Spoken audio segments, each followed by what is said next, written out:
నంద్యాల జిల్లా ఆత్మకూరు పట్టణంలో మైనార్టీ మోర్చా నాయకురాలు మోమిన్ షబానా ఆధ్వర్యంలో కేంద్రంలో బీజేపీ ప్రభుత్వం మూడవసారి అధికారంలోకి రాబోతున్న సందర్భంగా అలాగే రాష్ట్రంలో టీడీపీ ప్రభుత్వంతో పాటు శ్రీశైలం నియోజకవర్గంలో టీడీపీ పార్లమెంట్ అభ్యర్థి శబరి ఎమ్మెల్యే అభ్యర్థి బుడ్డా రాజశేఖర్ రెడ్డి గెలుపొందిన సందర్భంగా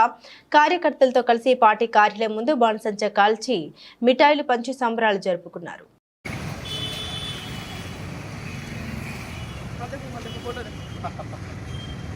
नहीं मिला भी एक लड्डू खिलाओ नहीं मिला था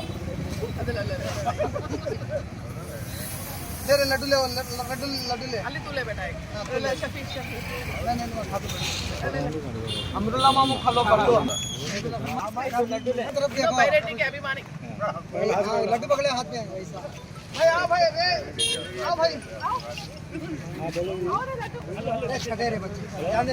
लो फोटो